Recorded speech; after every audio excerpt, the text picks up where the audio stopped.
Greetings from the home of Super Bowl 46.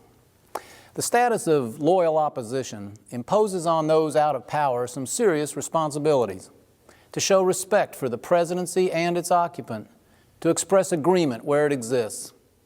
Republicans tonight salute our president, for instance, for his aggressive pursuit of the murderers of 9/11 and for bravely backing long overdue changes in public education. I personally would add to that list admiration for the strong family commitment that he and the First Lady have displayed to a nation sorely needing such examples. On these evenings, presidents naturally seek to find the sunny side of our national condition. But when President Obama claims that the state of our union is anything but grave, he must know in his heart that this is not true. The president did not cause the economic and fiscal crises that continue in America tonight, but he was elected on a promise to fix them, and he cannot claim that the last 3 years have made things anything but worse. The percentage of Americans with a job is at the lowest in decades. 1 in 5 men of prime working age and nearly half of all persons under 30 did not go to work today. In 3 short years, an unprecedented explosion of spending with borrowed money has added trillions to an already unaffordable national debt. And yet the president has put us on a course to make it radically worse in the years ahead. The federal government now spends $1 of every $4 in the entire economy. It borrows $1 of every $3 it spends. No nation, no entity, large or small, public or private, can thrive or survive intact with debts as huge as ours. The president's grand experiment in trickle-down government has held back rather than sped economic recovery. He seems to sincerely believe we can build a middle class out of government jobs paid for with borrowed dollars. In fact, it works the other way.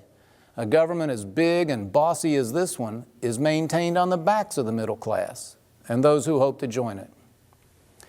Those punished most by the wrong turns of the last 3 years are those unemployed or underemployed tonight, and those so discouraged they've abandoned the search for work altogether. And no one's been more tragically harmed than the young people of this country, the first generation in memory to face a future less promising than their parents did. As Republicans, our first concern is for those waiting tonight to begin or resume the climb up life's ladder. We do not accept that ours will ever be a nation of haves and have-nots. We must always be a nation of haves and soon-to-haves. In our economic stagnation and indebtedness, we're only a short distance behind Greece, Spain, and other European countries now facing economic catastrophe. But ours is a fortunate land. Because the world uses our dollar for trade, we have a short grace period to deal with our dangers. But time is running out if we're to avoid the fate of Europe and those once great nations of history that fell from the position of world leadership. So 2012 is a year of true opportunity, maybe our last, to restore an America of hope and upward mobility and greater equality. The challenges aren't matters of ideology or party preference. The problems are simply mathematical, and the answers are purely practical. An opposition that would earn its way back to leadership must offer not just criticism of failures that anyone can see, but a positive and credible plan to make life better, particularly for those aspiring to make a better life for themselves. Republicans accept this duty gratefully. The roots back to an America of promise and to a solvent America that can pay its bills and protect its vulnerable start in the same place. The only way up for those suffering tonight, and the only way out of the dead end of debt into which we've driven, is a private economy that begins to grow and create jobs, real jobs, at a much faster rate than today. Contrary to the president's constant disparagement of people in business, it's one of the noblest of human pursuits. The late Steve Jobs, what a fitting name he had, created more of them than all those stimulus dollars the president borrowed and blew. Out here in Indiana, when a business person asks me what he can do for our state, I say, first, make money. Be successful. If you make a profit, you'll have something left to hire someone else and some to donate to the good causes we love. The extremism that stifles the development of homegrown energy or cancels a perfectly safe pipeline that would employ tens of thousands, or jacks up consumer utility bills for no improvement in either human health or world temperature, is a pro-poverty policy. It must be replaced by a passionate pro-growth approach that breaks all ties and calls all close ones in favor of private sector jobs that restore opportunity for all and generate the public revenues to pay our bills.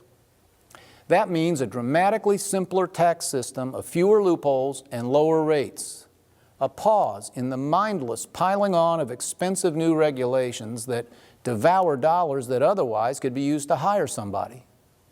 It means maximizing on the new domestic energy technologies that are the best break our economy's gotten in years. There's a second item on our national must-do list. We must unite to save the safety net. Medicare and Social Security have served us well, and that must continue. But after half and 3/4 of a century, respectively, it's not surprising they need some repairs. We can preserve them unchanged and untouched for those now in or near retirement, but we must fashion a new, affordable safety net so future Americans are protected too.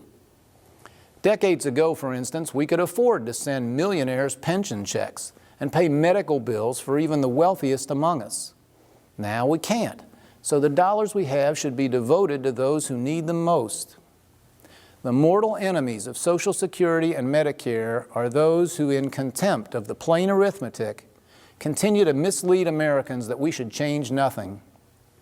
Listening to them much longer will mean that these proud programs implode and take the American economy with them. It'll mean that coming generations are denied the jobs they need in their youth and the protection they deserve in their later years.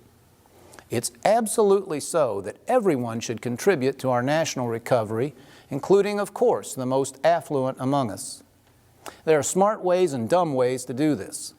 The dumb way is to raise rates in a broken, grossly complex tax system, choking off growth without bringing in the revenues we need to meet our debts. The better course is to stop sending the wealthy benefits they do not need and stop providing them so many tax preferences that distort our economy and do little or nothing to foster growth. It's not fair and it's not true for the President to attack Republicans in Congress as obstacles on these questions.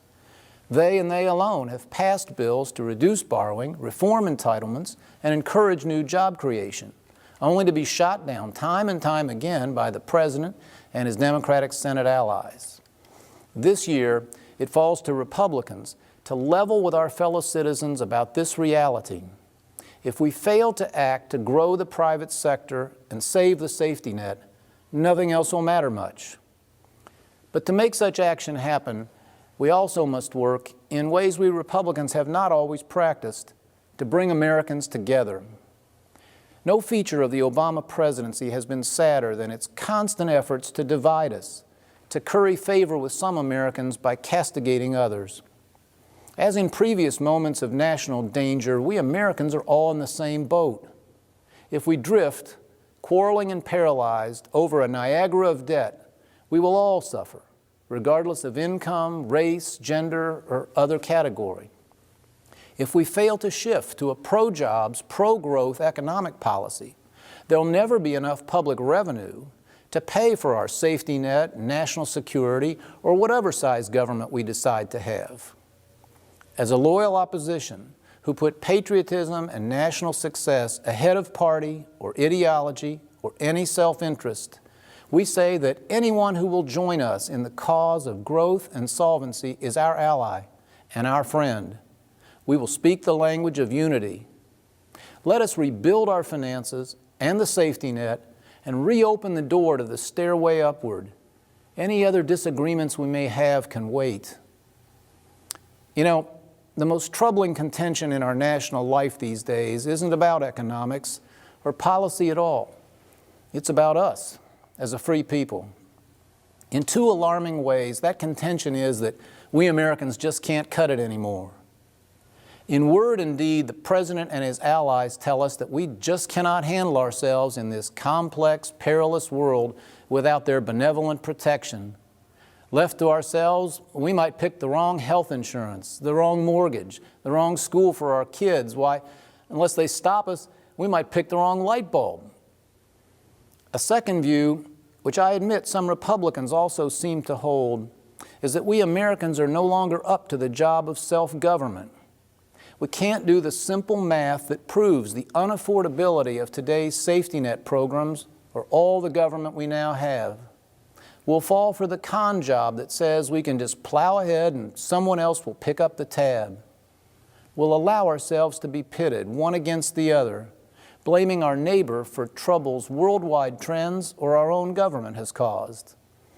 2012 must be the year we prove the doubters wrong, the year we strike out boldly, not merely to avert national bankruptcy, but to say to a new generation that America is still the world's premier land of opportunity.